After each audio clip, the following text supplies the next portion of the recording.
bem-vindos a uma live neste dia 17 de agosto de 2020, promovida pela Fundação Enori, com o apoio das demais entidades de classe aqui do Rio Grande do Sul, especial parceria do IEPRO, que está nos apoiando hoje, na live que tem como tema Futuro do Protesto e do RTD-PJ, os desafios, caminhos, ferramentas e soluções. A Fundação Enori dá as boas-vindas a todos os inscritos e, em especial, aos nossos participantes, colaboradores, palestrantes e moderadora desta noite. Solicitamos a especial colaboração para que, ao utilizarem a plataforma, mantenham os seus microfones fechados para não interferir nos trabalhos desta noite. E também solicitamos a gentileza de nos enviarem suas perguntas, os seus questionamentos, através do chat que é disponível aqui na plataforma. Por favor, nos enviem seus questionamentos, as suas colaborações, para que nós possamos encaminhar a moderação e esta repassar aos senhores colaboradores palestrantes da noite. Lembramos também que estamos todas as segundas-feiras neste mês último de julho e também agora em agosto realizando essas lives para termos atividades de apoio à área extrajudicial aqui no Rio Grande do Sul.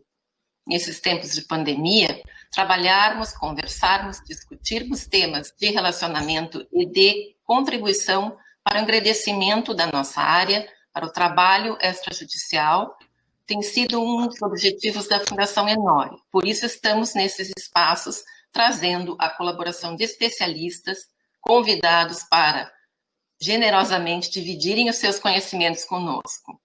De imediato, após, em nome da Fundação Enori, agradecer pela grande colaboração que vamos receber, passo a palavra à moderadora da noite, conselheira fiscal do IEPRO, presidente da nossa cooperativa Coop Enori e registradora em Tumpaciretã, uma cidade do interior do Rio Grande do Sul, doutora Margot Virgínia de Souza. Por favor, doutora Margot, com a senhora. Boa noite, Assis, obrigada pelas palavras. Boa noite aos palestrantes de hoje, doutor André Gomes Neto, lá do Rio de Janeiro, deve estar muito quente aí, que bom. É verdade. Aqui está frio. Ao colega Marco Antônio Domingos, doutor Marco Antônio, que está em Porto Alegre também, e que vão nos dar assim, a honra de aprendermos um pouco mais e principalmente visualizarmos a luz no fim do túnel, porque ela existe. Né? Eu prefiro falar no futuro do títulos, documentos e protesto, né? E ver o que vai acontecer esse ano. Todos nós fomos atingidos, impactados, no início negativamente, agora nós estamos mais adaptados, provavelmente, tomara, mas por uma pandemia que nos deixou à deriva, sem saber o que faríamos e sem saber o que iria acontecer no decorrer desse ano. Nós não podemos deixar de dizer isso, graças às nossas entidades, no âmbito estadual e no âmbito federal, nós conseguimos que a nossa atividade fosse considerada essencial, né, ao curso dos negócios jurídicos, atos e fatos jurídicos da sociedade. E não poderia ser diferente, a nossa importância, a nossa relevância, ela é de grande dimensão para o país. Nesse sentido, a pauta de hoje é também algo que nós devemos considerar como a possibilidade de desenvolvermos uma visão empresarial que afeta tanto a títulos e documentos quanto a protesto de títulos. O nosso apoio é uma logística empresarial forte. Do lado do protesto, nós temos devedores, pessoas também negativamente impactadas pela pandemia, mas também aqueles credores que necessitam desse apoio, dessa logística, para dar continuidade aos seus negócios. Títulos e documentos não ficam atrás, principalmente no interior, que nós vemos assim os negócios o agronegócio, ele corre como se nada tivesse acontecido, porque a terra continua produzindo, e de lá saem os frutos, né, dos agricultores, dos produtores rurais, e os negócios afetos a eles precisam da segurança que o registro de títulos e documentos dá. Do lado de cá estamos nós, colegas. E nós também temos que desenvolver essa visão empresarial sobre como administrar o extrajudicial, mas não como a serventia que está aqui em Tupanciretã, no Rio de Janeiro, ou Porto Alegre, em qualquer estado, mas como um todo. Nós somos um cartório só, a 8935, e estamos em todo o país, considerando o que está acontecendo tanto lá no Oiapoque quanto aqui no Chuí. Porque o que acontecer aqui, com certeza, vai afetar o colega lá do Oiapoque, que seja, e nós temos que considerar isso. Então, nós somos uma grande empresa, com uma grande segurança jurídica, que é o que nos consigna a Constituição Federal e todas as leis que nos afetam. E é sobre essas leis também que nós vamos conversar hoje. Eu dou o meu boa noite, já vou passar a palavra aos colegas doutor André e doutor Marco Antônio. André, muito obrigada por aceitar o convite dessa nossa fundação enorme, que é de todos. Marco Antônio, Marco também, muito obrigada. E vocês ficarão com a palavra, porque é com vocês que nós vamos aprender um pouco mais e tomara ouvir boas notícias. O André traz da Confederação, o Marco traz do IRTDPJ-RS. Quem sabe nós não saímos assim bastante motivados hoje. Boa noite, André. Eu, pela distância, passo a palavra a ti e depois ao Marco, por favor. Boa noite, Margot. Boa noite, Marco Antônio. Boa noite a todos os colegas que nos ouvem agora. Margot, eu me sinto, até brinco, que a cegonha ela estava indo para o Rio Grande do Sul, no meu caso, mas bateu no Sudoeste, ela acabou vindo para o Rio de Janeiro. Ela errou de Rio, sabe? Eu gosto muito do estado do Rio Grande do Sul. O Rio Grande do Sul, para mim, para minha família, apesar de sermos cariocas da Gema, é um estado muito querido, a sua gente, que sempre nos acolhe assim, da melhor maneira possível. Sempre nos sentimos em casa quando estamos no Rio Grande do Sul. Então, eu me sinto muito honrado de estar aqui essa noite com vocês e poder, com a sua fala que foi perfeita, dividir uma visão, né? E a partir dessa visão, proposições. Temos que ser propositivos. E, literalmente, como você falou muito bem, há luz no fim do túnel, há muita luz no fim do túnel. O futuro vai trazer seus desafios, obviamente, não existe nenhuma atividade humana que não traga risco, né? Então, os riscos existiram, existem e existirão, mas o prognóstico é muito positivo. E faço aqui, Margot, uma digressão, queria saudar esse estado que tem tantos colegas queridos, verdadeiros amigos, então queria saudar todos os colegas na pessoa dos meus queridos amigos, Romário Mesari e Luiz Fernando Crespo, respectivamente presidente e vice-presidente do IEP, são amigos queridos que estão sempre nessas lutas, nessas frentes nacionais, e o protesto, assim como as outras atividades, são, como você falou muito bem, atividades nacionais, tem que ser atividades padronizadas. E aí, Margot, como você falou bem, nessa questão da pandemia, a incerteza imperou, né? Nós vivemos uma época de incerteza e de indefinição. Ou seja, no caso do protesto, quem é credor não sabe se vai receber a sua dívida. Quem é devedor não sabe se vai conseguir honrar e saldar a sua dívida. E instaurou-se no país um ambiente de insegurança. E a antítese à insegurança é a segurança jurídica. Todos nós sabemos aqui, no que concerne ao protesto, nós no Brasil seguimos o sistema cambiário da Lei Uniforme de Genebra, né? É esse o sistema cambiário do Brasil, e por isso o protesto é uma prova solene, oficial, insubstituível. Só o protesto realmente dá publicidade ao inadimplemento de uma dívida. Vivemos sob o império dessa legalidade. Porém, hoje, a escola mais moderna do direito, a escola econômica do direito, ou seja, a visão econômica do direito, que hoje é capitaneada pela Faculdade de Direito de Harvard, eu diria assim, é o norte que nós temos que seguir. A questão da economicidade, a questão de como traremos e agregaremos valor à vida dos nossos usuários, à vida das empresas. E aí, Margot, nós vivemos aqui, nesse momento de incerteza, o ministro da Economia, ele trouxe uma frase feliz, eu diria, porque ele destaca um ponto que será necessariamente o futuro do protesto, eu diria. Em abril desse ano, o ministro Paulo Guedes, abre aspas, disse o seguinte: não podemos cair na atração fatal do calote, da falta de pagamento, porque descontinua a rede de produção nacional. Podemos renegociar tudo, mas não podemos desorganizar a rede de pagamentos. Então, destaco aqui para esse trecho da fala do ministro da Economia, que foi um trecho feliz, em que ele diz o seguinte: podemos renegociar tudo. Qual a leitura que se faz nesse momento da pandemia? O próximo presidente do Supremo Tribunal Federal, o ministro Luiz Fux, que é aqui do meu estado, ele tem destacado que a consensualidade é a tônica da pós-pandemia.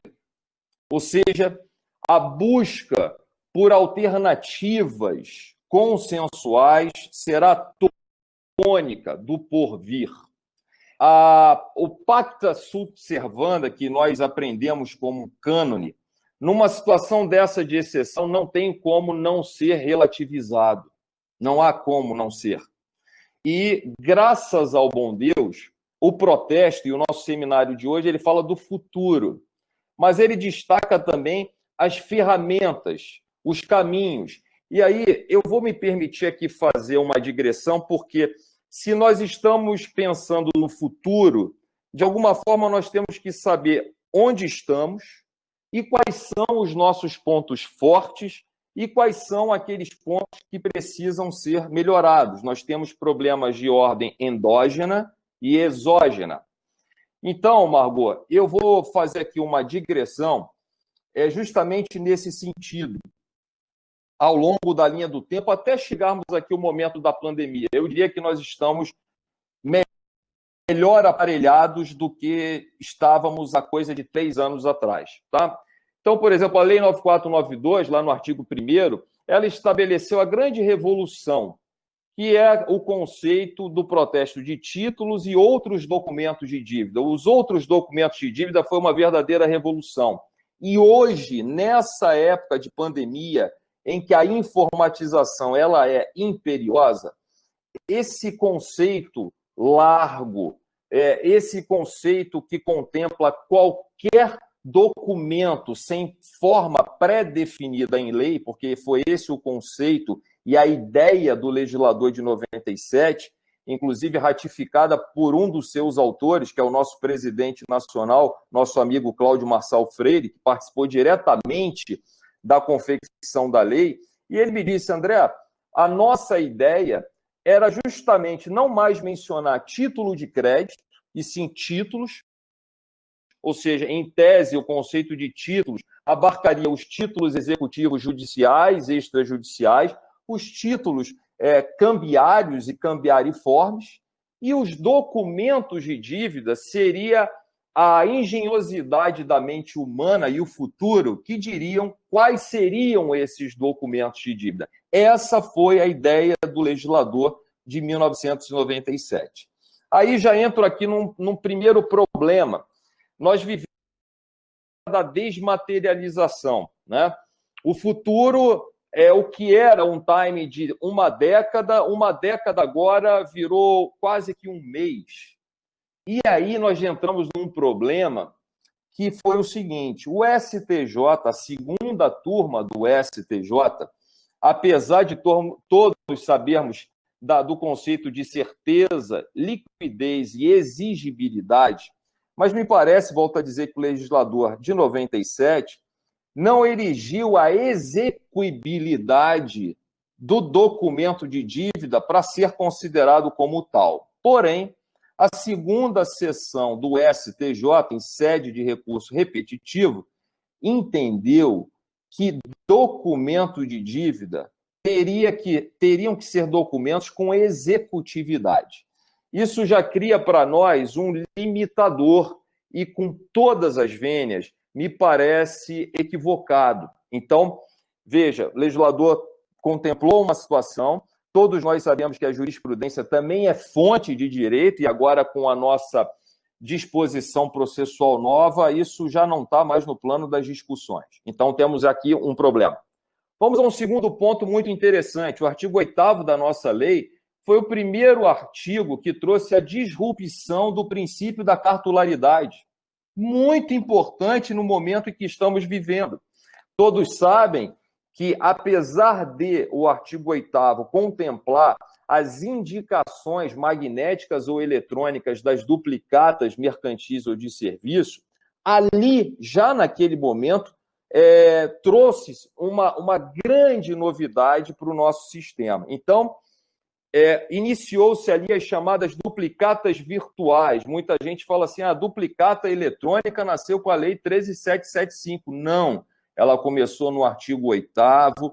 O próprio STJ, com a jurisprudência capitaneada pela ministra Nancy Andrighi, ratificou isso, que os boletos bancários, acompanhados do protesto, da indicação desses elementos ditos escriturais, ou seja, título escritural são aqueles títulos cujos elementos identificadores constam da escrituração do credor e são, de certa forma, operacionalizados no meio informático. Então, isso seria o conceito de título escritural ou eletrônico ou virtual.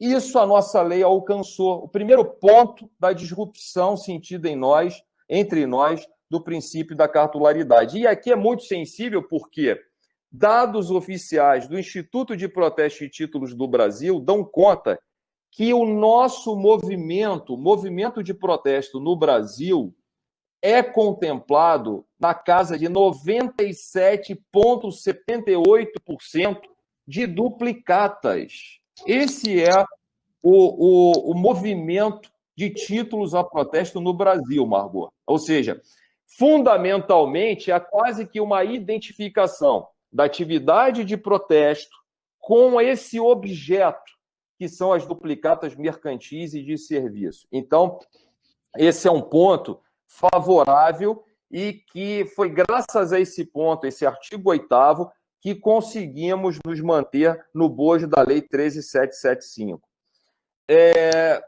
Um terceiro ponto que eu acho que a jurisprudência está evoluindo e parece, numa primeira leitura, ser algo desfavorável para nós, eu não sei se os senhores sabem, o STJ, desde 2014, e numa jurisprudência capitaneada pelo ministro Marco Buzzi, no bojo lá do recurso especial 11.00768, em sede de agravo regimental, num agravo regimental, considerou que o tabelião de protesto deve conhecer da prescrição de ofício, não obstante a literalidade do artigo 9º da Lei de 97. Num primeiro momento, e é no meu sentir, se essa jurisprudência for interpretada isoladamente, ela me parece, com todas as vênias, errada. Por quê?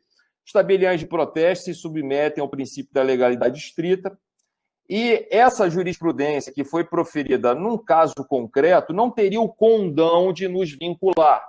Ou seja, teríamos que ter uma integração de uma norma nacional, do CNJ, uma norma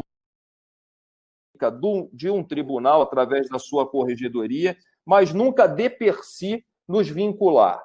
Porém, a fundamentação que o ministro utilizou, acompanhado na unanimidade pela 4ª turma do STJ, dá conta do seguinte: que por conta da Lei 11.280, que alterou o Código de Processo Civil e trouxe e elevou a prescrição à matéria de ordem pública, cognoscível de ofício pelo juiz, o ministro disse que, em linhas gerais, a atuação do tabelião de protesto é exatamente igual ao do magistrado.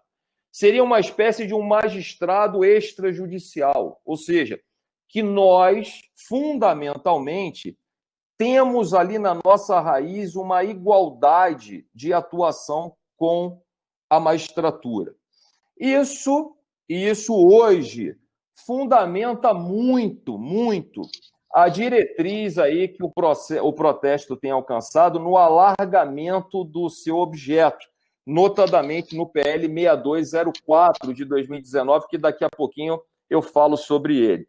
Avançando, chegou a hora da Lei 1375, que é a chamada Lei das Duplicatas Eletrônicas. Eu acho que todos devem lembrar que no bojo desse PL, o protesto estava na iminência de ser proscrito, né? Acho que todos acompanharam essas tratativas por quase um ano no Congresso Nacional. Eu, inclusive, fui ao Congresso Nacional a uma audiência pública, defendendo os cânones jurídicos, a dogmática jurídica do sistema cambiário continental, do qual o Brasil faz parte, toda a Europa Ocidental, parte da Europa Oriental, América Latina. O protesto não é uma jabuticaba brasileira. O protesto é um instituto jurídico que é praticado em 93 países, a minha última conta. Então, fui ao parlamento defendendo toda essa tecnicidade, toda essa doutrina que é uníssono. Pois muito bem, o que eu ouvi lá? Eu ouvi lá o seguinte: olha, o Banco Central do Brasil tem uma agenda chamada Agenda Bacen+. Nessa agenda Bacen+, por exemplo, existe o cadastro positivo, que já foi aprovado, e existe a duplicata eletrônica, cujo mote, em apertadíssima síntese, é o seguinte: olha, o mercado financeiro precisa avaliar e acompanhar todo o transcurso da vida de uma duplicata, desde o seu nascedouro, todas as intercorrências até a sua liquidação, principalmente nas operações de desconto, porque acontecia muitas fraudes, a mesma duplicata era dada como garantia em 3 operações diferentes e o mercado não tem segurança. E aí me foi dito, em sabatina no Banco Central do Brasil, com toda vamos dizer assim, a cúpula do sistema financeiro em sede regulamentar, os cartórios de protesto no Brasil estão preparados para a palavra de ordem desse novo modelo? Eu indaguei ao procurador-geral do Banco Central qual seria essa palavra de ordem. A interoperabilidade. Esta é a palavra de ordem desse novo modelo econômico-financeiro. Bem, naquela altura, os cartórios de protesto já tinham a CRA nacional, a Central de Remessa de Arquivos Eletrônicos, já tínhamos uma integração e uma presença nacional, e isso foi um bom começo de conversa. Porém, eles viram o seguinte, e aí, Margot, a sua fala muito feliz de início: a atividade de protesto tem que ser nacionalizada. A atividade de protesto tem que ser padronizada. Há que se ter uma única central nacional eletrônica dos tabeliães de protesto que contemplem serviços eletrônicos compartilhados e que essa peça possa se conectar com os agentes financeiros no tráfego de informações. Então, o legislador criou e instituiu a SEMPROT Nacional, cuja ideia é que ela seja a porta de entrada e saída, num único lugar, em todo o país de todos os títulos e documentos de dívida endereçados a protesto. E é muito interessante que lá no inciso 3º do artigo 41A da 9492, com a redação dada pela 13775, está dito lá: distribuição de títulos ou outros documentos de dívida escriturais. Então, aqui faço uma digressão: escritural não são títulos escriturados por centrais eletrônicas de registro de duplicatas eletrônicas. Muitos colegas nossos estão fazendo essa confusão conceitual. Pois muito bem, coube então, a partir desse momento, que todos os 3.764 tabeliães de protesto do Brasil, como numa espécie de um grande condomínio, mantivessem essa central. E o legislador ainda teve o seguinte cuidado: a adesão a essa central é obrigatória. Ela não carece de filiação associativa, ela é obrigatória. Todos os tabeliães têm que aderir a essa central. Então, Margot, esse é um grande ponto favorável do protesto agora, neste momento que nós estamos vivendo um momento de disrupção social, de insegurança, mas também uma disrupção econômica, que a gente vai falar um pouquinho lá para frente. Depois da Lei 13.775, e aí faço um último parêntese nela, ela sufragou algo que era já muito caro para nós e também de interesse dos credores e dos devedores, que é o princípio da territorialidade. No parágrafo 3º do artigo 12 da Lei 13.775, foi estabelecido que, para fins de protesto, a praça de pagamento, para fins de protesto, deverá coincidir com o domicílio do devedor, salvo convenção expressa e que reste de forma inequívoca a vontade do devedor, que autorizaria ser protestado fora do seu domicílio. Então, podemos dizer que há agora no Brasil, no que concerne às duplicatas nesse momento histórico, essa simetria absoluta, salvo essa exceção. Caminhando no tempo, no ano passado, tivemos, e era um reclamo do mercado, aqui faço um outro parêntese, lembremos que 50% do movimento de protesto no Brasil está centralizado no estado de São Paulo. E há 17 anos o mercado trabalhava de forma pós-paga em termos emolumentais no estado de São Paulo. E havia um reclamo muito grande em nível nacional que faltava uma padronização. Empresas com presença nacional, empresas grandes, não conseguiam conviver com essa dualidade de sistemas.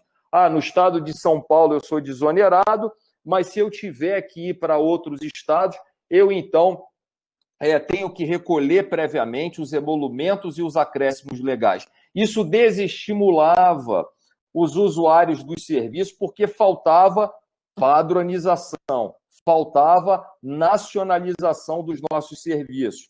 Então, a partir desse reclamo do mercado, o CNJ, no ano de 2019, editou o Provimento 86. A Corregedoria Nacional de Justiça editou esse Provimento 86. Provimento muito importante. Hoje, no Brasil, qualquer pessoa física ou qualquer pessoa jurídica pode apresentar seu título ou documento de dívida a protesto sem pagamento antecipado, desde que o prazo de vencimento da dívida não ultrapasse 1 ano a partir da protocolização e bancos, financeiras, entidades integrantes do Sistema Financeiro Nacional apresentar seus títulos ou documentos de dívida próprio ou de terceiros, ou seja, de seus clientes, independentemente do prazo de vencimento da dívida. Inclui-se nessa mesma classificação as decisões judiciais transitadas em julgado, os títulos próprios das concessionárias de serviço público e as certidões de dívida ativa. Pois muito bem, vamos adiante. O provimento 87 do CNJ, provimento esse que emergiu quando estávamos no ano passado reunidos na cidade de Gramado, no Convergência, que foi tão bem organizado pelo meu amigo Romário, naquele encontro feliz e memorável. Estávamos lá quando o Provimento 87 foi publicado. E ele trouxe também, Margot, ferramentas que são ótimas e úteis agora para o momento que nós estamos vivendo. Então, vou dizer uma que foi emblemática, que na academia nós já estamos escrevendo sobre isso. Eu estou escrevendo agora um livro sobre isso, tem colegas que estão escrevendo, inclusive que não são do nosso segmento.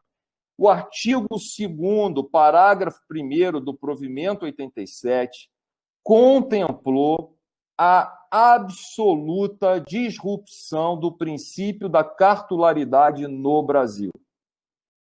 Parágrafo 1º do artigo 2º possibilitou que a indicação de qualquer título ou documento de dívida pudesse ser apresentado a protesto desde que eletronicamente e em meio seguro. Leia-se, ou virá pela ICP Brasil, por uma assinatura digital, ou através de um prévio credenciamento que nós faremos, como fazemos hoje, através da nossa SEMPROT nacional e das SEMPROTs estaduais. Então, esse é emblemático.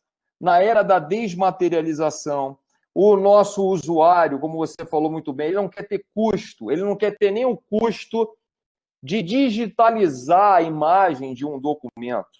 Ele quer poder indicar esses elementos identificadores desses títulos e documentos de dívida e encaminhar a protesto. Então, a disrupção do princípio da cartularidade. No artigo 3º, parágrafo 1º,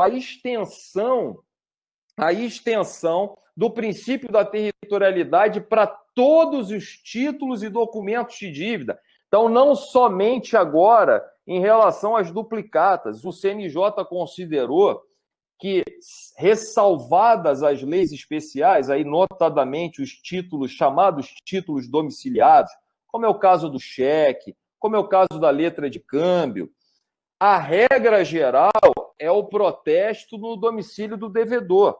E aqui ressalvo, inclusive, o caso dos devedores pessoas jurídicas. A ressalva do artigo 75, parágrafo 1º do Código Civil, muito importante. Quando uma pessoa jurídica for devedora e tiver sucursais, é na praça daquela sucursal que consta naquela sucursal, com aquele CNPJ específico que consta como devedora, que contraiu aquela obrigação, é lá que deve ser lavrado o protesto. É muito comum, às vezes, você ter uma matriz de uma empresa, e principalmente as empresas de presença nacional, ser numa cidade, ali ser o financeiro e as obrigações que foram contraídas por suas sucursais serem, entre aspas, resolvidas nessa matriz. Esse sistema, o doutor Alexandre Chine, inclusive juiz auxiliar da Corregedoria Nacional de Justiça, escreveu um artigo muito bom que fala da acessibilidade isonômica aos serviços de protesto, está publicado na revista Justiça e Cidadania, e ele fala exatamente disso. Foi estabelecido ali pelo CNJ uma espécie de um sistema hermeticamente fechado, ou seja, uma simetria da praça de pagamento com domicílio do devedor, com repercussão, inclusive, para as ações judiciais. Então, isso foi um outro ponto muito positivo. O Provimento 87 trouxe a intimação eletrônica, no artigo 3º também, só que uma intimação eletrônica que carecia de uma anuência do devedor. Ela ainda não era possível sem essa anuência do devedor. O artigo 19 do Provimento 87, que regulamentou a SEMPROT, trouxe algo que para nós aqui vai ser muito importante. A autogestão da atividade de protesto no Brasil a cargo da SEMPROT nacional e das SEMPROTs seccionais, estaduais. Caberá ao Instituto de Protesto, quer dizer, por delegação dos tabeliães de protesto do Brasil, velar pelo excesso de prazos e pelo cumprimento das leis e dos regulamentos. Então, hoje nós podemos dizer que detemos a autogestão da atividade quase como uma atividade de uma agência reguladora.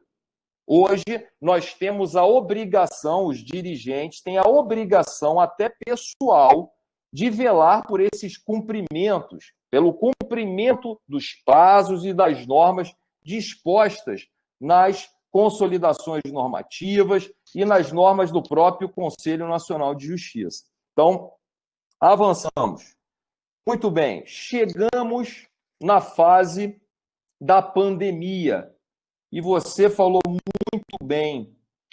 Foi decretado um avanço muito importante no provimento 95 e no provimento 97, que nós dispomos de um serviço que é essencial, Margot.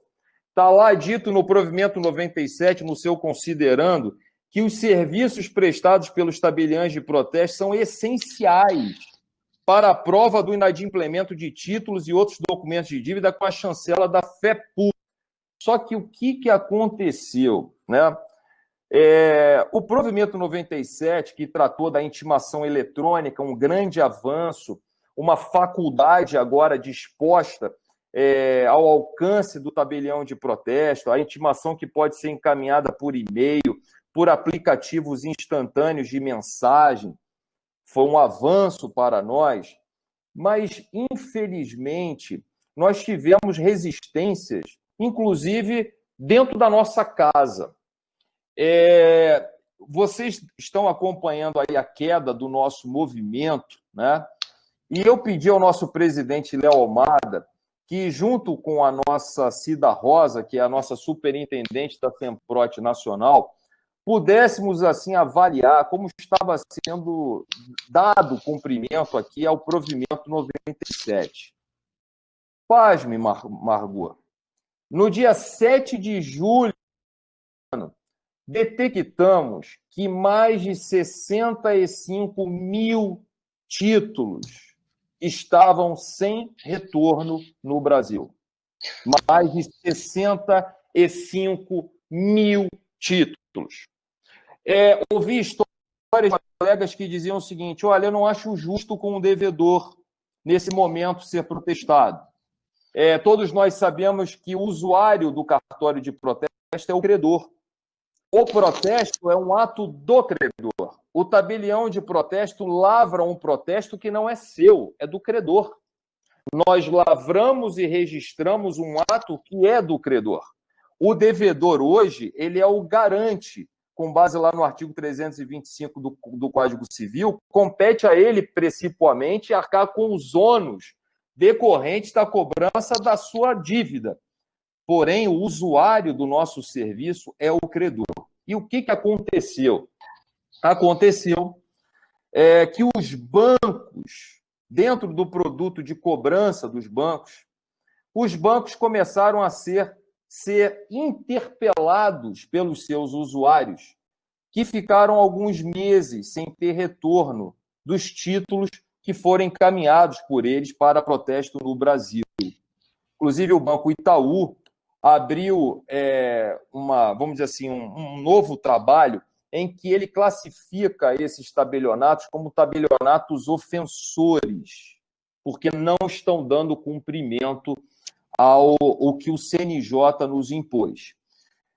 Hoje, o Instituto de Protesto, a Semprote Nacional, utilizando-se dessa faculdade do artigo 19 do provimento 87, já notificou algumas centenas de tabelionatos de protesto no Brasil que, sem um motivo plausível, não devolviam resultado do protesto que lhes foi encaminhado, né? Os títulos que lhes foram encaminhados. Só para você ter uma ideia, hoje a gente vive a realidade física, do princípio da física dos vasos comunicantes. 100 praças, 100 tabelionatos de protesto, por exemplo, do estado do Ceará, não encaminharam por meses a fio esse movimento de retorno. E o que aconteceu? Isso foi detectado. Muitos clientes desistiram do protesto, deixaram de encaminhar títulos a protesto. Então, hoje, qual é a nossa situação? Nós temos uma desaceleração da economia, 60% do parque industrial do Brasil hoje está ocioso. O movimento bancário de emissão de boletos caiu 40%. 41% foi a queda de geração de boletos bancários pelos 5 maiores bancos brasileiros. Então, veja, a duplicata é um título emitido basicamente sobre o boleto bancário. Se o boleto bancário deixa de existir também o protesto. E, por sua vez, acresça-se a isso o fato de que nós mesmos, em algum grau, desestimulamos esse usuário que veio com força no início da pandemia. Todos devem lembrar que no final de março e abril, pelo menos boa parte do Brasil teve um pico de movimento. Muitos falaram assim, não, mas isso é um movimento econômico represado de janeiro e fevereiro. Também, mas também sentimos uma desaceleração por conta dessas questões operacionais. E, por último, tivemos aí... Você quer falar alguma coisa, Margot? Eu fico impressionada, depois a gente vai conversar, nós vamos abrir, inclusive, para os questionamentos, mas eu quase sinto uma autofagia entre nós. Perfeito. E é geral, né? Muitas vezes nós nos reunimos aqui no Rio Grande do Sul e vemos que isso acontece entre os tabelionatos de protesto do Rio Grande do Sul, mas isso, no âmbito nacional, isso faz com que alguns birôs, que nós não vamos mencionar aqui, obviamente, mas podemos, se quiserem, alguns birôs prosperem. E isso ameaça, inclusive, a territorialidade, a competência. Porque se eu tenho um tabelionato de protesto que não está atuando corretamente, ou dentro dos parâmetros que o mercado exige e espera, esse tabelionato ele vai ser suprimido, né? Então, nós podemos dispensar esse tabelionato. E isso não é um problema porque nós estamos falando de colegas. Tá? Então, é como fazer... Quer dizer, nós somos os nossos piores inimigos, provavelmente, né? Dentro dessa logística toda. Mas aí eu vou dizer para você, viu, Margot? Nós fizemos uma reunião de diretoria e com a presença de todos os presidentes das seccionais, o nosso amigo Romário lá estava como sempre, e decidiu-se não seremos condescendentes com esses maus colegas.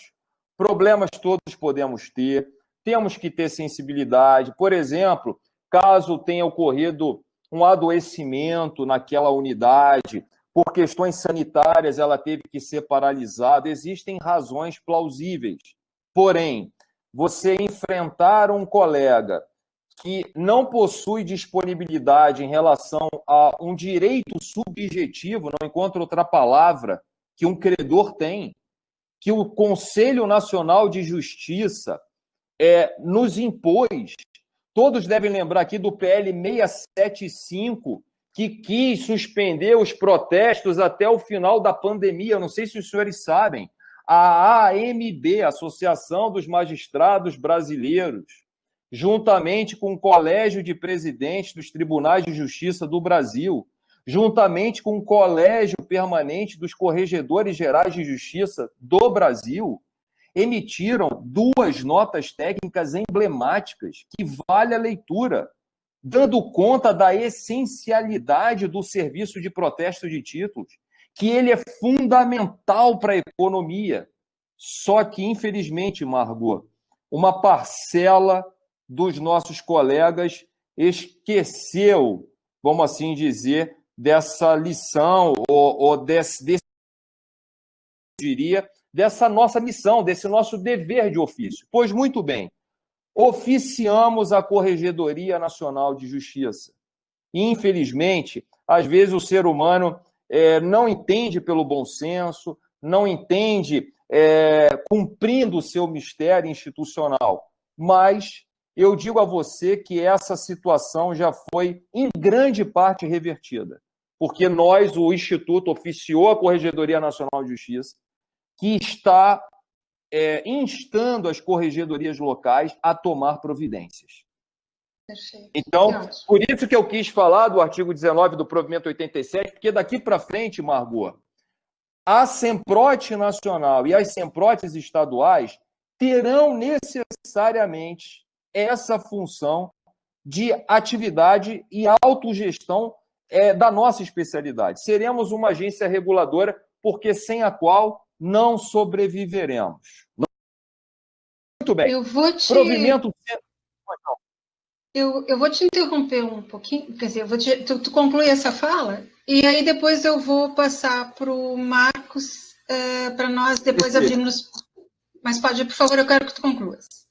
Perfeito. Na minha conclusão, eu vou só terminar aqui, só para dizer o seguinte. Hoje nós estamos na iminência de uma outra grande disrupção que chega agora em novembro. A pandemia empurrou uma situação que levaria ainda alguns anos no Brasil, que chama-se Open Banking, e o chamado PIX, o sistema de pagamento instantâneo no Brasil. Senhores, a partir de novembro, o modelo de negócio bancário, como nós o conhecemos, ele é o início do seu fim. O protesto sempre amarrado dentro do produto cobrança do banco, cuja centralidade é a emissão de boletos. Como ficará a inadimplência dentro dessa nova logística? Como ficará a inadimplência? E nós somos o instrumento de publicidade dessa mesma inadimplência. Credores e devedores terão relação direta, não terão mais intermediários. O dinheiro de plástico, os cartões de débito e crédito sofrerão imensamente. Imensamente. Contudo, eu digo para você o seguinte, Margot, existe hoje lá no Conselho Nacional de Justiça um pedido de providências do Instituto de Proteção de Títulos do Brasil que pede a chamada solução negocial prévia. A possibilidade de que os credores possam trazer para o ambiente do cartório de protesto, antes do protesto em sentido estrito, para que possam propor aos devedores uma amenização do valor da dívida, com base no provimento 98 do mesmo CNJ desse ano, de abril, que possibilitou o parcelamento do valor das dívidas no cartão de crédito e débito. Isso é muito sensível, principalmente para as pessoas físicas, devedoras. E o IEPRO, aí no Rio Grande do Sul, fez um bom estudo de campo do perfil das dívidas entre R$200 e R$500, que eram as mais recorrentes. Então, isso beneficiaria demais esses nossos devedores. Teremos pela frente o incremento do protesto das sentenças judiciais. O CNJ determinou que todas as corregedorias da Justiça Estadual, Federal e do Trabalho promovessem a regulamentação e o incentivo do protesto de decisão judicial. Isso já vai ser alvo das fiscalizações agora no final do ano nos tribunais.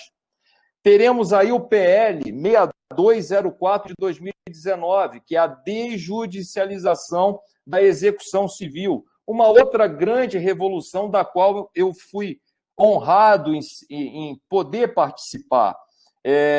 Esse aqui é um projeto que pode revolucionar a jurisdição no Brasil e pode emprestar a todas as empresas desse país uma economicidade, uma celeridade que é própria do protesto, eu diria ímpar. Seremos e poderemos ser os agentes de execução, num modelo melhor e mais aperfeiçoado do que o próprio modelo português, sem supressão das garantias constitucionais, a inafastabilidade da cognição judicial. Esse PL pode ser realmente um novo patamar, um divisor de águas. E, por último, digo, pela questão do horário, até quarta-feira agora está para ser sancionado a MP 944, que vai promover a alteração da Lei 9430 de 1996. Resumidamente falando, As empresas que são tributadas no lucro real hoje precisam judicializar as dívidas inadimplidas para que possam ter uma restituição tributária do imposto de renda e da contribuição previdenciária incidente sobre esta operação. Hoje são cerca de 2,5 milhões de processos novos na Justiça do Brasil a cada ano, promovida notadamente pelos bancos. Ou seja, eles têm que judicializar essa dívida para que possam, então, se restituir de parte dos tributos que incidiu na operação bancária. Margot, o Senado e a Câmara aprovaram que o processo judicial será substituído pelo protesto extrajudicial. Com o pagamento de emolumento, os bancos fizeram um estudo que o custo de uma ação é na casa de R$9 mil. Um custo médio de um protesto no Brasil, nós precisamos da uniformização de um valor nacional, é em média R$250. Pagarão esse valor na entrada e o ticket inicial dos títulos é de R$30 mil para cima, individualmente falando. Então, para fechar minha fala, nós estamos falando de cerca de 2,5 milhões de protestos novos, possivelmente falando, a cada ano no Brasil, se o presidente da República sancionar a MP 944 até quarta-feira, que é o prazo que ele tem para isso. Então, vamos deixar aí depois para os debates, que tem muito assunto que a gente poderia ficar falando aí. Que beleza, que beleza. Quer dizer, não tem só uma luz no fim do túnel, tem um holofote lá nos esperando. Tem algumas. Se a gente não atrapalharmos o percurso, eu acho que poderemos dar uma grande contribuição ao país. Com certeza. O André fica conosco aí, eu vou te pedir só para te desativar o microfone. E nós vamos falar, então, agora com o colega Dr. Marco Antônio da Silva Domingues, hoje ocupadíssimo com a instalação e implantação da rede SIM, que também traz novos horizontes para nós do registro de títulos e documentos. Essa é uma outra área com a qual nós devemos nos preocupar. Ela no interior, as operações de crédito, as operações financeiras, econômico-financeiras, elas vêm em grande volume e nós temos todo o espaço possível, né, Marco, para recepcionar tudo isso. E como é bom, alguns dias, assim, um case, rápido case, uma pessoa pergunta, por que eu preciso registrar em títulos e documentos? E aí eu disse para essa pessoa, tu imagina tu firmar um negócio com alguém que tu não conhece, que tu não sabe a procedência, a origem, e tu firmar com a tranquilidade dentro de um título de documento, levar o documento a registro e ter a tranquilidade de dormir tranquilo, sabendo que aquele negócio jurídico está amparado pela segurança jurídica, pela fé pública de um titular, de um oficial do registro de títulos e documentos. E a pessoa ficou me olhando assim, é mesmo, eu já tive várias questões assim e fui salvo pelo registro. Então é isso. Mas nós temos também muitas coisas para falar, Marco. Boa noite, obrigado pela tua presença, a palavra é tua. Boa noite, Margot, a todos os colegas notáveis, registradores, demais profissionais de direito que estão participando dessa live. Boa noite, doutor André Gomes Neto. É uma satisfação poder dividir a tela com um colega do Rio de Janeiro, estado que também me acolheu por 6 anos, doutor André. Fui titular do Ofício de Justiça de Resende, Registro de Imóveis e Tabelionato, e também pude administrar um ofício único no Litoral Norte, região de Campos do Goytacazes, em São Francisco de Itabapoana. E ali, inclusive, eu tive condições e oportunidade de ter contato com a atividade de protesto, de registro de pessoas naturais também. Então, tenho boas lembranças do estado do Rio de Janeiro. Seja bem-vindo, doutor André. Gostaria de parabenizar a Enori, né, por proporcionar essa live, agradecer pelo convite, me sinto honrado de poder participar, e a Enori que vem realizando um trabalho de excelência, né, na formação dos notários registradores do Estado do Rio Grande do Sul. Parabéns pelo trabalho. E foi nos incumbido aqui de falar sobre o futuro da nossa atividade, né? Eu sou registrador de títulos, documentos e pessoas jurídicas, há 12 anos, sou do 3º Registro de Títulos e Documentos em Porto Alegre. Então, vou começar pelo registro de pessoas jurídicas, que o futuro do registro de pessoas jurídicas passa, nós temos que voltar o olhar, né, para o PLS 487 de 2013, que hoje corre no Senado, que é o projeto do novo Código Comercial, que promete profundas mudanças que vão repercutir no futuro da nossa atividade. A gente sabe que o objetivo principal, um dos objetivos principais desse novo código, né, é fazer uma mudança ampla no aspecto do direito societário, com a intenção de extinguir a sociedade simples e a sociedade empresária e criar um tipo unitário de sociedade, denominado sociedade mesmo. E lá nos primórdios da discussão desse PL, né, na verdade não era PLS, e sim PL 1572, que corria na Câmara, se discutia qual seria o órgão registrador. Porque se há um tipo societário só, onde é que vai ser registrado? E a intenção inicial do projeto era suprimir o registro civil de pessoas jurídicas e passar todo o registro para as juntas comerciais. Então, diante desse cenário, né, nós nos reunimos com um grupo de colegas, fizemos um trabalho junto da comissão, na época o relator, o deputado Paes Landim, e nós fizemos um trabalho de convencimento do deputado, no sentido de que nós temos capilaridade, temos uma estrutura pronta, expertise, fiscalização pelo Poder Judiciário, os nossos profissionais, e conseguimos convencer o relator dessa necessidade de aproveitar a nossa estrutura, né? Então, foi quando surgiu lá no PL na Câmara a ideia da livre escolha. Então, isso nos coloca num horizonte assim, fantástico, porque se nós registrarmos... o que é a livre escolha, né? A livre escolha é a possibilidade do usuário escolher registrar entre a junta comercial ou o registro civil de pessoas jurídicas. Então, isso é um horizonte fantástico em termos de futuro para o registro de pessoas jurídicas, porque o nosso movimento ele vai ser incrementado assim, de maneira abissal. Só que, então, essa ideia, hoje o PL 1572, que corria na Câmara, está arquivado, só que essa ideia foi absorvida pelo PL 487. E ela consta do texto do último relatório, do último texto apresentado pelo relator.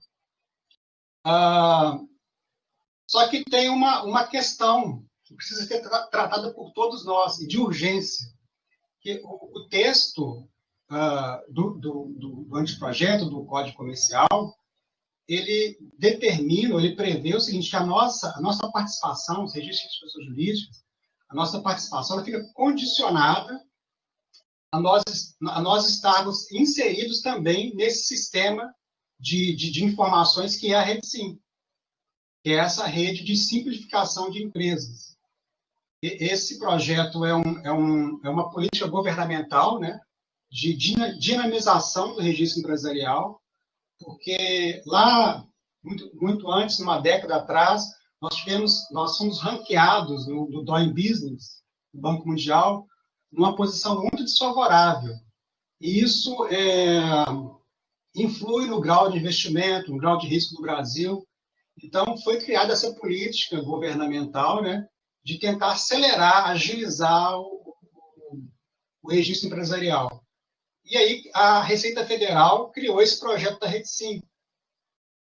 E, então, é uma rede concêntrica, né, que tem um integrador no meio e os órgãos registrais em torno desse centro.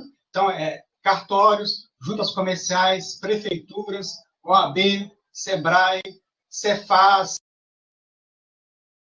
bombeiros, todos fazem como disse o doutor André, uma interoperabilidade, né, de informações, e com isso torna o registro mais célere. Como é que era o registro feito antes da REDSIM, né? O usuário vai até o cartório, faz o registro. Depois o usuário vai até a prefeitura, com o registro na mão, olha, eu gostaria de tirar a licença. A prefeitura vira para ele e fala, olha, o seu endereço não é viável. Aonde você escolheu para se estabelecer, você não pode. Então, ele volta para trás, volta no cartório, ou ele tem que fazer uma averbação de endereço, tem que mudar o ponto de endereço, ou então ele tem que mudar o objeto. Então, tudo isso, esse vai e vem, né, ele causava essa disruptura mesmo do processo de registro. E com a Rede Sim, isso acelerou bastante. Então, se não me engano, agora o problema dos registros civis de pessoas jurídicas é meio grave, porque hoje, no Brasil, dentro da Rede Sim, Rio de Janeiro e Minas Gerais. E agora, a partir de hoje, dia 17 de agosto, no Rio Grande do Sul, nós fizemos hoje as primeiras viabilidades, né? E definimos o primeiro CNPJ. Então, assim, o recado que eu deixo para os colegas, né, de todo o Brasil, é que procurem se integrar na Rede Sim. Disso depende a nossa sobrevivência, porque lá no Código Comercial existe a previsão da livre escolha. Mas só que tem uma pegadinha. Se você não estiver inserido na Rede Sim, você não pode participar. Então, isso é urgente, nosso ingresso, né? O ingresso, ele começa com um convênio que é feito com a junta comercial. Então, o colega cartorário do Instituto Estadual deve procurar o presidente da junta e pedir para firmar esse convênio e, a partir da publicação do convênio, procurar a empresa de tecnologia que desenvolve o portal do integrador. E aí, com isso, ele vai negociar a entrada no Rede Sim. É uma coisa rápida, né? O nosso integrador é o Integrar. E esse integrador, o modelo que a Receita Federal criou para padronizar a nível de Brasil, ela subdividiu o Brasil em alguns grupos de estados. E cada grupo de estado foi incumbido um integrador. Então, o nosso integrador é o Integrar, e ele é responsável por Acre, Amazonas, Ceará, Distrito Federal, Mato Grosso do Sul, Minas Gerais, Rio Grande do Sul e Roraima. Então, se tiver algum colega desses estados presente na live, né, ou se vierem a ver o link posteriormente, que vai ficar gravado, se quiserem ingressar na Rede Sim, nós temos um sistema, mas devido ao avançar da hora, eu não vou apresentar, mas nós temos um sistema pronto, ele nos foi cedido pelo IRTD-PJ Minas, nós fizemos a customização para usar no Rio Grande do Sul, mas ele foi cedido pelo IRTD-PJ Minas, e o IRTD-PJ Minas está disposto a ceder para esses 9 estados que eu mencionei. Então, esses 9 estados poderiam ingressar já em uma semana na Rede Sim. Então, é importante isso. Se quiserem ingressar, me procure, eu procuro a Carolina, que é presidente do IRTD-PJ Minas, e o sistema estará à disposição de vocês. Para vocês terem uma ideia, né, em 2014, o prazo médio de abertura de uma empresa no Brasil é de 107 dias. E com a implementação da Rede Sim, caiu para 5 a 7 dias. Então, eu não vou me alongar mais nesse tema, mas peço aos colegas que deem andamento nesse ingresso da Rede Sim. Vem aí o Código Comercial e a nossa participação na livre escolha depende disso. Ela tem que Pode falar, Amanda. Nós temos que ter uma pujança maior em termos, quando se fala em registro civil de pessoa jurídica, né, Marco? Porque um dos aspectos positivos que nós temos como extrajudiciais, e o RTD-PJ também se insere nesse, é a possibilidade que a pessoa tem de chegar na tua serventia e resolver ali o problema. Ela não tem um 0800, ela não tem uma ligação com um robozinho dizendo, diz que 1 para isso, 2 para aquilo, e quando chegar no 10, tu esqueceu o que tu ia, enfim, pedir. Então, nós temos essa capacidade, essa capilaridade para atender assim com excelência, né? Na tua porta, aqui, a empresa chega aqui, o empresário chega aqui, ele faz e sai daqui com o seu CNPJ. Eu te pergunto assim, onde está a resistência? Qual é o temor que nós temos em aderir a um sistema que pode ampliar os horizontes nossos também, né, de RTD-PJ. E por que essa dificuldade em se implantar? O sistema falho é nosso, o sistema falho é da Receita, essa conversa entre nós e eles é difícil? Responde. Esse atraso dos cartórios, ele já surgiu no PL do Código Comercial. Porque quando nós começamos a discutir essa questão da livre escolha, isso virou um embate, né, com as juntas comerciais. Então, houve muita discussão a esse respeito, e como nos estados as juntas comerciais são o órgão que administra o integrador, então nós tivemos uma dificuldade inicialmente, quando estava sendo discutida essa questão, de nos inserir na Rede Sim. Então, nós começamos a pleitear um modelo de um integrador específico para os cartórios, a nível nacional. Começamos a discutir com a Receita Federal esse modelo. E na Receita Federal tinham duas correntes. A do Dr. Nassif, que foi o idealizador do projeto da Rede Sim, que não concordava com isso. Como ele montou esse modelo de projeto, na visão dele, nós teríamos que inserir via juntas comerciais. E a de um outro diretor, que eu não me lembro o nome agora, Cláudio, não me lembro o nome, que comprou a ideia dos cartórios. Até porque nós oferecíamos o ingresso em bloco, né, do Brasil inteiro. Então, do dia para a noite, o Brasil inteiro teria ingressado na Rede Sim. Mas, então, infelizmente, esse modelo não venceu, não vingou. E daí, nós estamos desde 2018 até 2020 discutindo isso. O modelo não vingou. E nós estamos retomando hoje, né, o nosso ingresso na Rede Sim hoje, nós estamos retomando um projeto que nós estávamos com ele em 2017, discutindo com a junta comercial. Então, devido a isso, a demora do ingresso na Rede Sim. Agora, obviamente, essa questão da resistência do ingresso por parte das serventias, nós não conseguimos isso ainda, né? A ideia é fazermos um piloto em Porto Alegre por 45 dias para verificar se o sistema está funcionando bem, né? Isso já foi combinado com o juiz Maurício Ramírez, né, da Corregedoria. E se tiver tudo ok, a gente faz um parecer para ele, dizendo que está tudo ok, pode iniciar o processo de expansão e começar a expansão para o interior do estado. Mas é uma coisa bem simples, a gente já está montando treinamentos, né, em videoaulas, né, para facilitar o colega a poder ver, parar e ver várias vezes. Né? Então, acho que não vai ter dificuldade disso. Tá? Que ótimo, que ótimo. Colegas, se os colegas já quiserem trazer os seus questionamentos, está aberto para eles.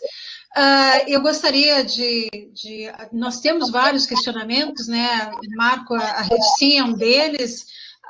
Títulos, documentos, nós tivemos as reduções drásticas de volume de atos, ela não se deu só em protesto, ela se deu em títulos e documentos também, de uma forma bastante preocupante, e nós temos que desmistificar a ideia de que títulos e documentos de pessoa jurídica é uma atividade, é uma serventia de segunda opção. E eu sei, porque nós temos aqui, André, eu não sei como é que é o Rio de Janeiro, Minas Gerais, mais ou menos a gente sabe, mas aqui no Rio Grande do Sul, nós aglutinamos as especialidades. Eu sei que tu também é titular em títulos de documentos PJ, né? E a gente sempre deixa essa atividade para um patamar de menor relevância, salvo naquelas localidades em que há um título de documentos puro, PJ puro, né? Mas no que diz respeito aos aglutinamentos, nós temos essa dificuldade cultural de assimilar os dois juntos. Eu gostaria que vocês dois falassem sobre isso também, até porque disso aí depende, claro, essa nossa visão depende também o prosseguimento da atividade, né, e tudo mais que nós temos em relação a ela. Margot, aqui no Rio de Janeiro, 87% dos tabeliães de protesto são registradores de títulos e documentos e civis de pessoa jurídica. É meu caso. Eu sou registrador civil de pessoa jurídica e títulos e documentos exclusivo da cidade de São João de Meriti, que é uma cidade de 600 mil habitantes aqui no estado do Rio de Janeiro. E estou aqui ouvindo com muito entusiasmo a fala do Marco Antônio, porque aqui nós já temos essa integração, nós já estamos aqui, muitos municípios, que é o caso do meu município, já estamos integrados à Rede Sim. Aqui no Rio de Janeiro nós temos um colega, Rodolfo, que é titular do RCPJ da capital, que também é um defensor da atividade. E você falou muito bem, Margot, o títulos e documentos não merece essa classificação quase como assim, um resíduo da nossa família notarial e registral. O título e documentos tem uma vocação belíssima no que concerne a segurança jurídica. Ele data, salvo engano, de 1903, né, Marcos?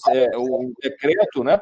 No tempo, estamos falando aqui de mais de um século, em que justamente pela falta de previsibilidade, pela falta de registro e muitas situações privadas também interessam ao conhecimento público, porque justamente previnem litígios. Então, títulos e documentos têm uma vocação belíssima e eu fico muito feliz em saber que a Rede Sim começa aí hoje no estado do Rio Grande do Sul e é exatamente o que o Marco Antônio falou.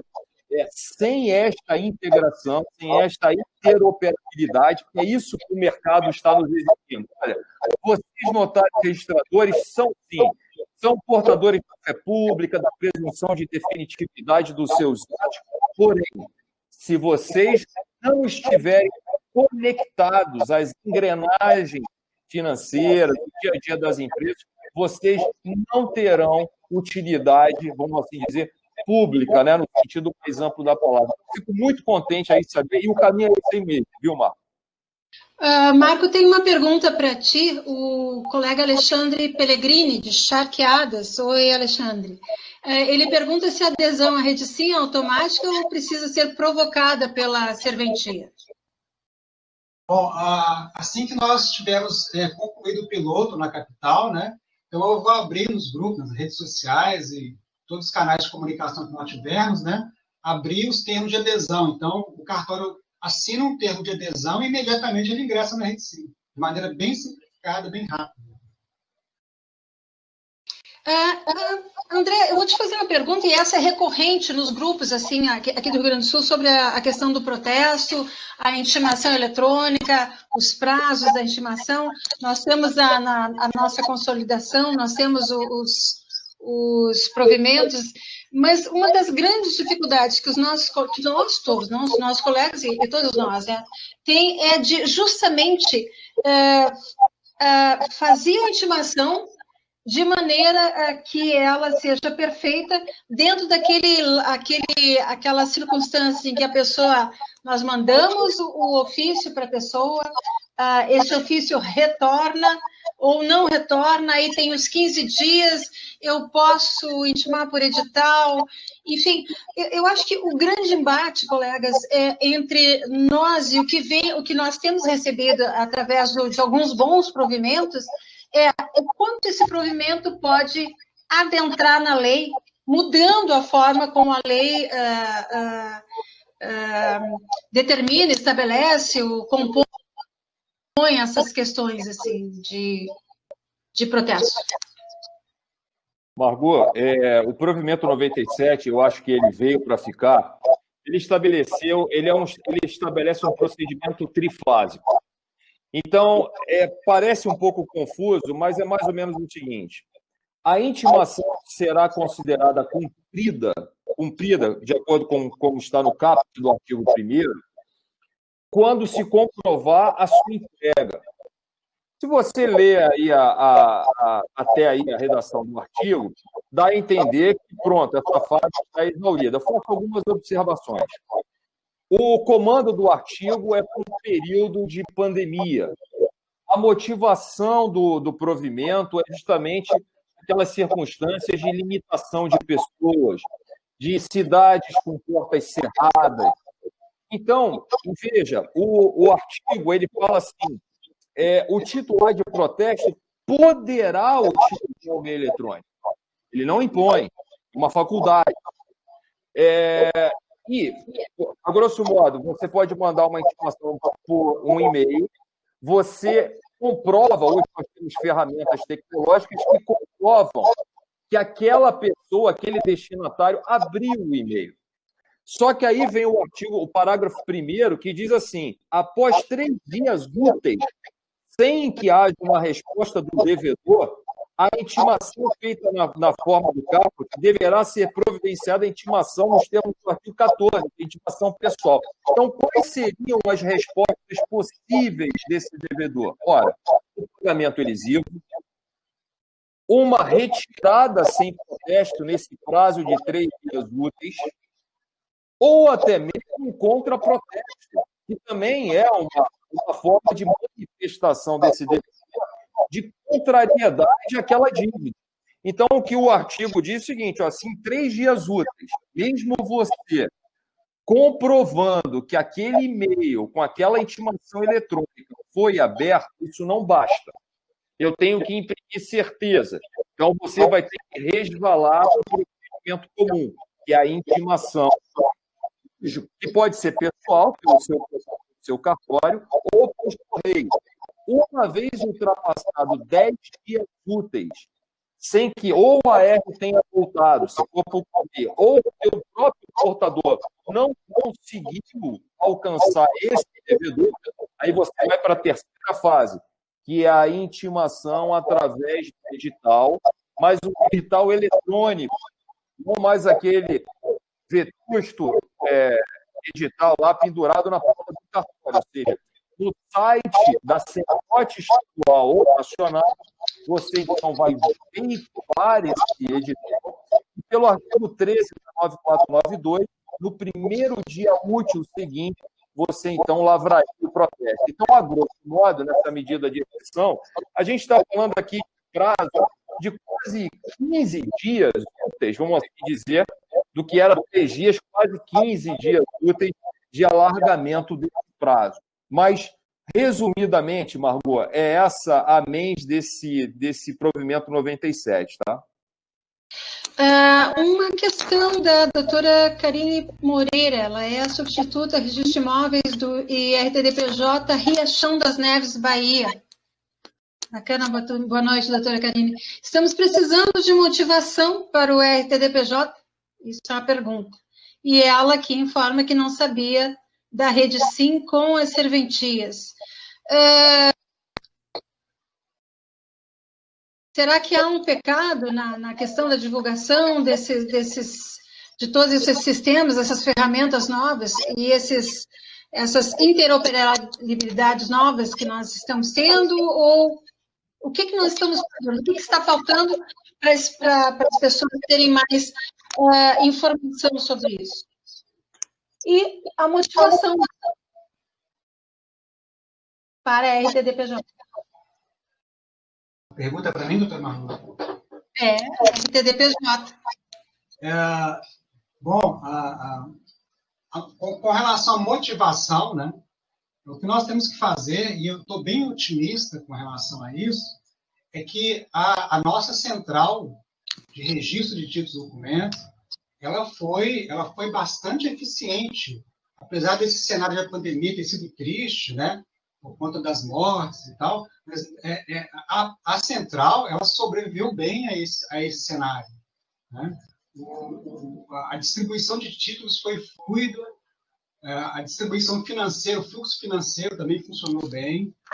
Por exemplo, no mês de abril, que nós ficamos praticamente fechados, todo o nosso movimento foi recebido pela central, ela atuou muito bem. E outra coisa é que ela se adaptou praticamente instantaneamente à questão das inovações legislativas promovidas pela pandemia, né? Do tipo coleta de assinatura eletrônica, documentos digitais, natos digitais, né? Digitalizados, né, pelo decreto 10.278.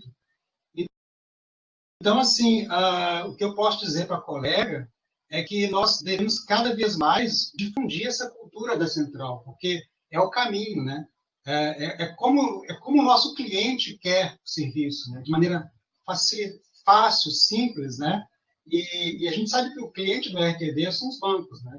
E é isso que os bancos querem, né? Facilidade, entrar numa única plataforma, pesquisar numa única plataforma, ter um registro praticamente imperceptível. O doutor André falou sobre metadados, sobre dados estruturados, né? Duplicados escriturais são metadados, são dados estruturados. Receber isso, e a central nossa está preparada para isso, né? Receber isso, então, um clique, o cliente fecha o contrato na mesa do banco, dá um clique e isso vai direto para o cartório, vai direto para o registro, ele recebe um retorno, tudo isso é automático, ele não tem que se preocupar com isso. E é isso está pronto, está funcionando, né? Talvez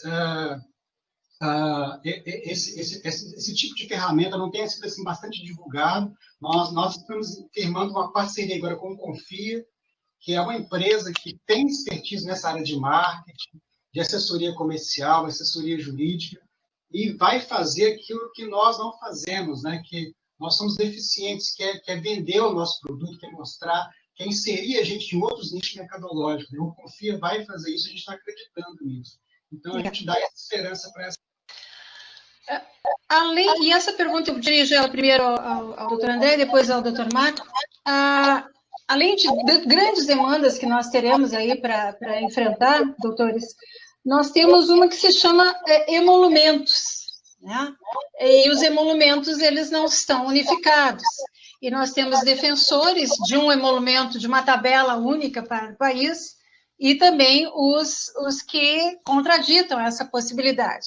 Eu, pessoalmente, acho que seria positivo, mas também vejo como uma grande dificuldade é chegar à característica de cada uma das regiões, porque nós somos um país só, mas com muitos dialetos.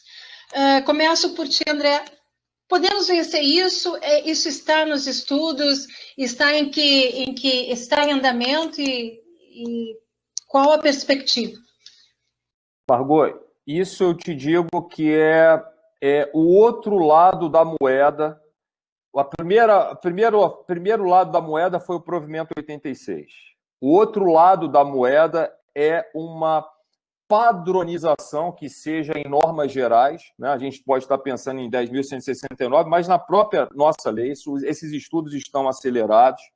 Esse é um reclamo, eu diria, universal dos nossos usuários.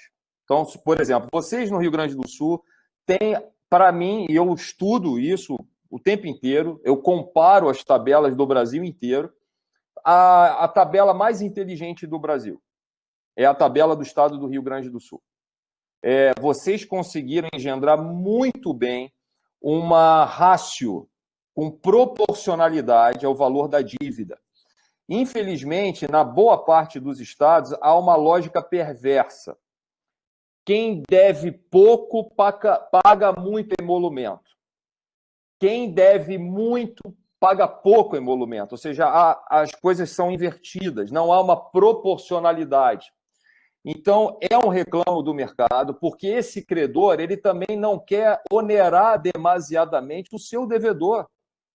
Lembrando, a consensualidade, a harmonia das relações é uma base dessa nova sociedade que vem aí no pós-pandemia. Então, o credor ele não quer exaurir as forças desse devedor. Você veja, Margot, em cidades com distribuidor de protesto, criados antes da lei 9492 de 97, você tem situações, por exemplo, que uma dívida de R$200, o sujeito tem que pagar, se foi protestado, R$350 de emolumento para cancelar esse protesto. Estamos falando quase o dobro do valor da dívida. E, veja, a base da nossa conversa foi o quê? Temos que ter padronização e nacionalização. É isso que o Marco Antônio está falando muito bem em relação ao RTD. Veja que isso tudo faz parte de um sistema que está bem pensado, mas se um desses elos dessa corrente realmente não for implementado, o todo vai ser comprometido. Então, você tocou num ponto que eu te diria assim, é a ordem do dia dos tabeliães de protesto hoje no Brasil. Criar uma razoabilidade.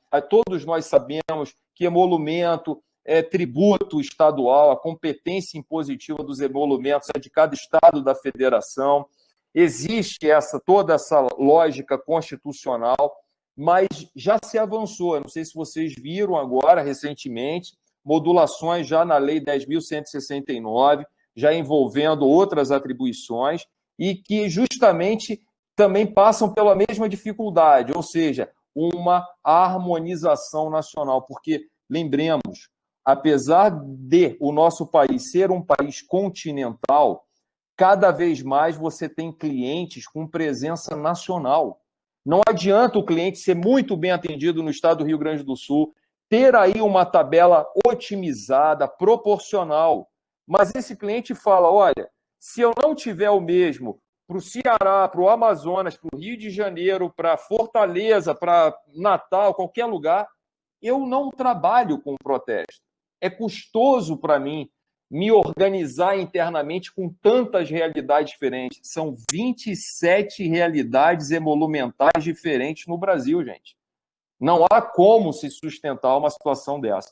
Então, Margot, está sim acelerado e a PTB Brasil está trabalhando nisso, mas é como você disse muito bem, com razoabilidade, com bom senso, tentando encontrar um ponto de equilíbrio nessas realidades regionais tão distintas que nós temos no país, tá? Mas isso está avançando. E eu concordo contigo. A tabela do Rio Grande do Sul, ela realmente ela tem, ainda que haja algumas imperfeições que o Marco faz parte do grupo de estudo e nós procuramos ajustar, mas no cenário ela é uma das mais razoáveis, né? A questão seria a uniformização de maneira a não impactar de imediato em regiões onde as tabelas são elevadíssimas e os custos também são, né? Esse é um problema que eu acho que também afeta profundamente o título dos documentos em todo o país, né, Marcos? Até porque nós temos uma central de títulos de documento, Marco, e a dificuldade que se tem em fazer um orçamento, ela é surreal, né? Porque tu tem que mandar alguma coisa lá para o Ceará e, caramba, os valores não se coadunam.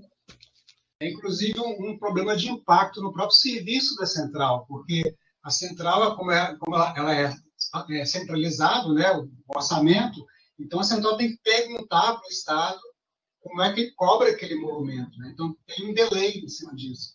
Então a ideia é realmente, com urgência, como o doutor André falou, nós implementarmos, nem que seja uma linha geral de faixas, talvez, não sei, talvez pleitear junto ao CNJ, isso, mas nós teríamos que ter alguma ação nesse. Até porque você não mencionou os birôs aí, mas os birôs são nossos concorrentes em registros facultativos, né? E eles colocam na mesa isso, o Banco Central. Colocam na mesa, tem preço, né? Então, com relação ao registro de pessoa jurídica, a estrutura atomizada ela nos favorece, mas no tipo de documentos é o contrário. A estrutura atomizada ela prejudica, né? Essa multiplicidade de valores, de procedimentos, né? Ela depõe contra o tipo de documentos. Então, essa uniformização, né, de emolumentos, de procedimentos, ela é super importante. Há uma pergunta aqui, acho que essa vai para o doutor André. Em caso de intimação via mensagem instantânea, o que devo manter como comprovação do ato praticado em meu cartório? Uma simples cópia impressa das mensagens é o suficiente? O provimento, Margot, ele não foi exausto nesse sentido. Hoje, os colegas, existem já ferramentas tecnológicas, por isso, assim, as mensagens instantâneas já são utilizadas até pela justiça, é meio de prova, mas carece exatamente o que a colega acabou de falar. Meios que tragam tranquilidade para nós, ou seja, uma vez contrastado esse ato, inclusive judicialmente, o que vamos levar. A experiência tem demonstrado que é preferível se utilizar o e-mail, essas mensagens instantâneas. Existem empresas especializadas, inclusive, que estão desenvolvendo mecanismos, não tem nada a ver conosco, são empresas que atendem ao mercado, as telefonias da vida, e que poderíamos utilizar isso. Aí vai, claro, a questão de custo, termos ali uma negociação coletiva sempre vai ser mais favorável do que uma negociação individual. Então, nisso, as nossas entidades de classe podem fazer um belo trabalho, né, de, vamos assim dizer, promover licitações, né, ao mercado para saber quais são essas ferramentas, o custo unitário de cada uma. O que aqui no Rio de Janeiro, nas praças que já não estão mais com o lockdown, né, o Estado hoje, graças ao bom Deus, já passou, eu acho, pelo seu pior momento. Então, eu te diria que a intimação eletrônica ela não está sendo utilizada prima facie, justamente porque ela tem delongado muito o procedimento de protesto, muito. E nessa situação de desequilíbrio financeiro das delegações, das serventias, você contemplar um prazo de 15 dias úteis para uma cidade que está absolutamente aberta e funcionando, sem nenhuma restrição de locomoção de pessoas, não faz sentido. Porém, a Lei 13.775 foi regulamentada agora através de dois decretos, de duas resoluções do Banco Central do Brasil, e já me foi dito, inclusive pelo Fernando Fonte, que é o presidente da CERC, a Central de Recebíveis, a maior central de duplicatas escriturais do Brasil, que sem a intimação eletrônica, nós não conseguiríamos, de fato, estarmos plugados nesse novo sistema. O provimento 87 era falho na visão dele, nós conversamos em Gramado sobre isso, porque ainda carecia dessa prévia autorização do devedor. Agora já não é mais necessário, mas como a colega falou muito bem, temos que ter agora um mecanismo tecnológico que seja o mais ideal possível, justamente para ficar ali guardado no repositório do nosso cartório, digitalmente falando, juntamente com o próprio ato de protesto que vai ser registrado. Tá? Então, assim, não está fechado, mas o mais importante, eu diria, Margot, esse direito, essa possibilidade está declarada. E eu já ouvi do CNJ que os provimentos 97 e 98 serão permanentemente incorporados nas normas nacionais. Tá? Então, isso é um bom caminho para nós. Exatamente. E nós temos hoje mesmo, foi aos colegas que não sabem ainda, nós tivemos um provimento aqui no Rio Grande do Sul, o 33/2020, que já estabelece um novo frente à pandemia.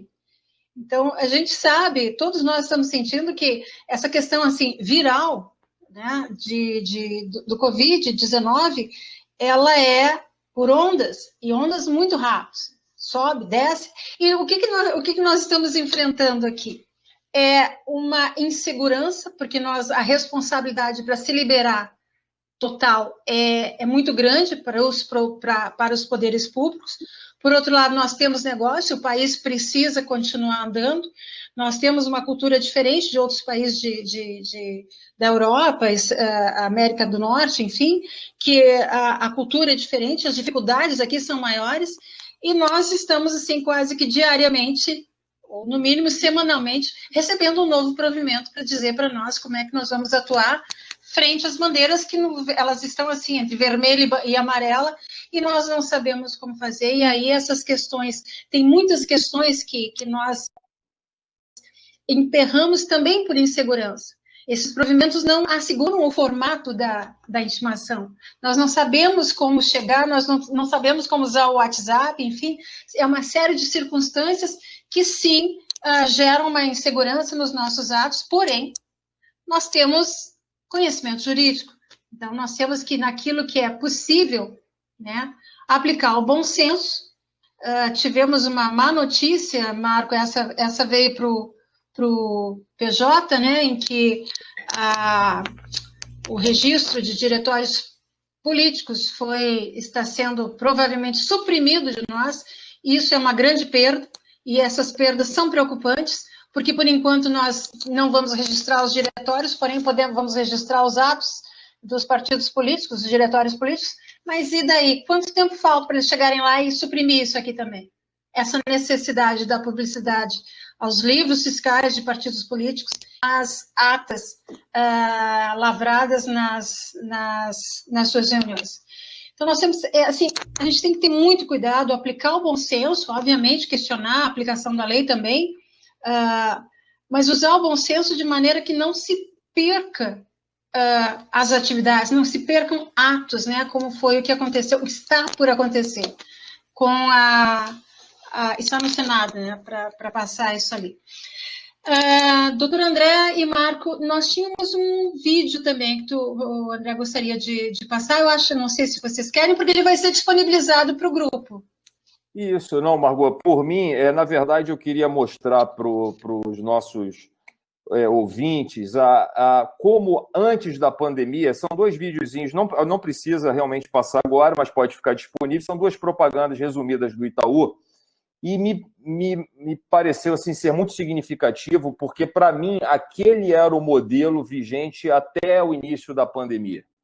Como todo o sistema bancário de cobrança, sempre calcado na emissão de boletos, e o protesto sempre estreitamente vinculado a esse modelo.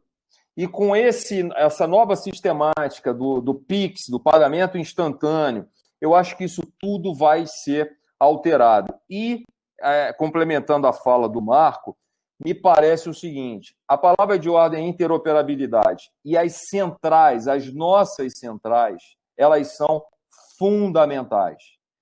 Sem as centrais, nós não poderemos nos conectar ao mercado e a todos esses atores. E o que mais tem nos preocupado é o provimento 107 do CNJ, que de alguma forma nos impôs os ônus pelo custeio desses serviços dessas centrais, né? Que nunca tiveram sentido de lucro em sentido estrito, né? Mas sim do reembolso das despesas que são necessárias e nos foram impostas.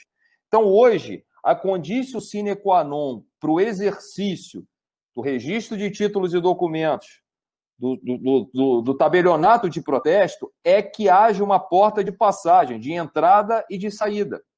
Se não houver central forte, funcionando, não haverá interoperabilidade.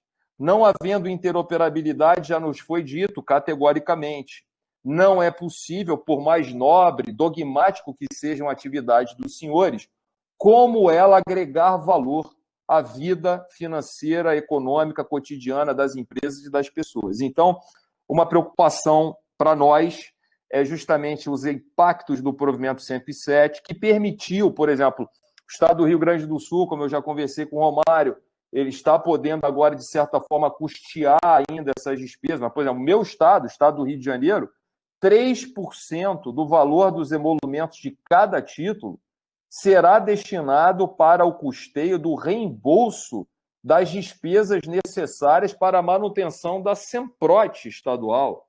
Temos ali funcionários que ficam em cima dos nossos colegas. Olha, precisamos agora o retorno, vem para cá, deu um problema. Nós precisamos dessa contingência. E isso tem um custo. Então, agora, é uma coisa inédita, né? Porque, por exemplo, no artigo 41A da nossa lei 9492, nos foi imposta a manutenção de uma central. Mas todos nós aqui sabemos que qualquer serviço público que aumenta a nossa despesa, ele tem que dispor qual seria a fonte de custeio. Isso é pacífico no Supremo Tribunal Federal. E não aconteceu. E agora a ilação que o CNJ fez, data máxima vênia, e aqui faço uma ressalva que a administração do ministro Humberto Martins, que se encerra nessa semana, foi muito positiva para os tabeliões de protesto brasileiros, nos legou o provimento 86, o provimento 87, mas nesse ponto o provimento 107 merece ser repensado para que pelo menos o custeio dessas nossas despesas possam realmente ser alcançado, porque eu estou muito preocupado, viu, Margot? Justamente porque muitos estados estão tendo imensas dificuldades na manutenção das suas centrais estaduais.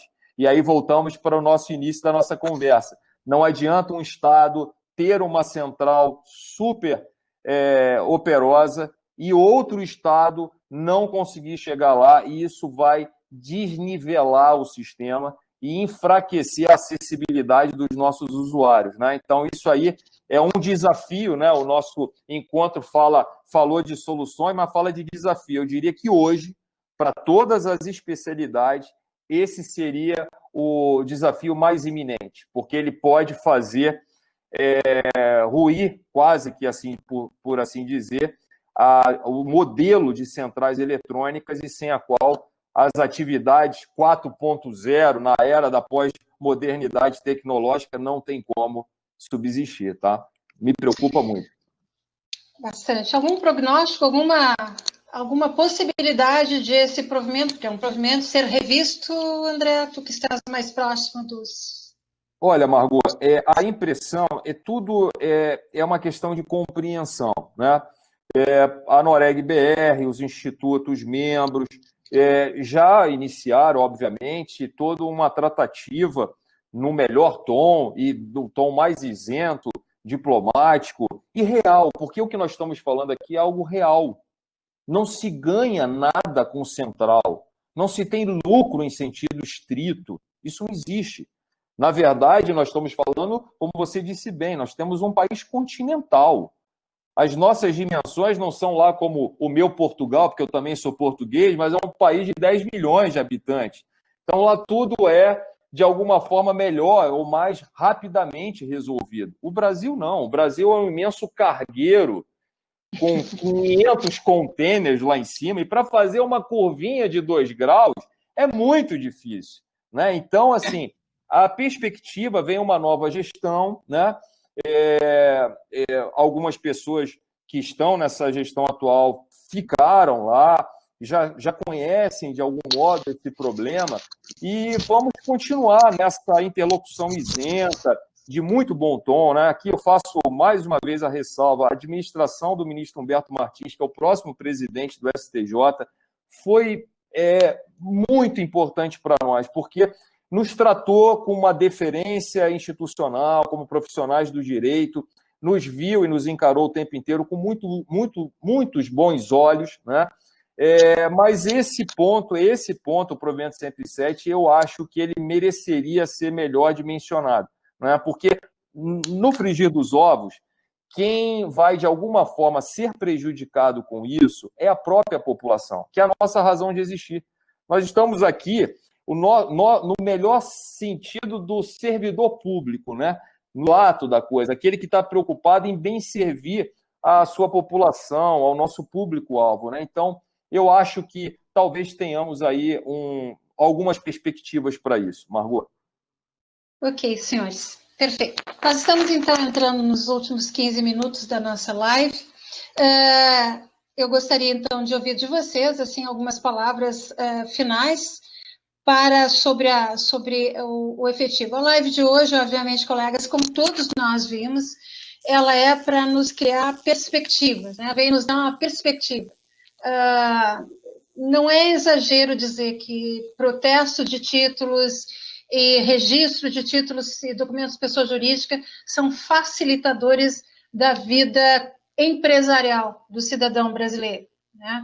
Então, por aqui passam os interesses empresariais. Os patrimoniais, obviamente, registro imóvel, enfim, e outros aqui pelo registro civil das pessoas naturais, mas os interesses empresariais passam por esses dois terrenos que são abundantes. Eu acho que com o que nós ouvimos aqui, André e Marcos, basta dizer que depende apenas de nós, né? Nós precisamos nos sentir mais pertencidos e pertencedores, né, desse cenário todo. Nós somos bons protagonistas. Então, eu gostaria que vocês ocupassem alguns minutos para as suas palavras finais, depois eu vou aos agradecimentos. Astrid, não vejo mais perguntas sendo feitas. Então, por favor, André e Marco, nessa hora. Bem, Margot, eu diria, o Marco falou do doing business e você falou dessa questão empresarial. Quanto mais previsível um sistema e o Adam Smith, lá no século XVIII, um grande pensador, ele sempre falava isso: a democracia, ela não pode ditar o resultado dos processos, mas ela tem que deixar disposta a previsibilidade dos meios. As pessoas, as empresas, é que vão dizer onde querem chegar, mas a previsibilidade, ou seja, saber que eu posso contar com tais mecanismos jurídicos, extrajudiciais, com fé pública, com presunção de definitividade, isso tem um valor agregado muito grande. E para um país, e aí já não é mais um privilégio nosso, é o mundo inteiro, que vai precisar, eu diria, depois dessa fase quase que de verdadeira moratória, as empresas, o varejo diretamente impactado, não sei se os senhores sabem, os bancos, há previsão que até 2021, 1/3 das agências bancárias físicas podem desaparecer.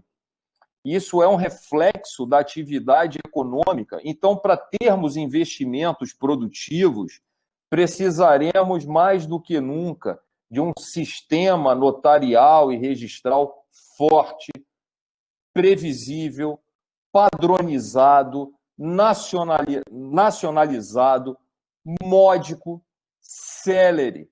Isso são predicados inafastáveis. E a nossa capacidade, que eu não diria nem mais de resiliência, mas de reinvenção, né? O Charles Darwin, ele falava isso, pediram a ele, professor, se eu pudesse sintetizar todos os seus estudos, qual seria a síntese do seu pensamento? Ele falou, olha, não é o mais forte ou o mais inteligente que sobrevive, mas é aquele que mais rapidamente se adapta às mudanças. Então, essa máxima, essa síntese de pensamento do Charles Darwin, para nós, eu acho que é uma máxima absoluta.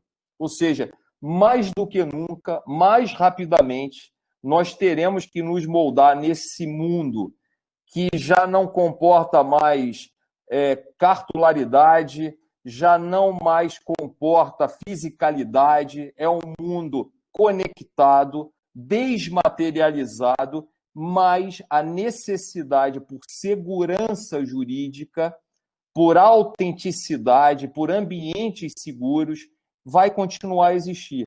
É só uma questão de adaptação, de formatação. Mas temos que fazer o nosso dever de casa. Nós mostramos que há um grande meia-culpa a ser feito, né? E eu acho que uma vez depurado essas arestas, Margot, o notariado brasileiro, os registradores, e aqui essas duas especialidades que fiquei tão feliz em ter tido aí a companhia do Marco Antônio, que foi aqui meu colega do estado do Rio de Janeiro.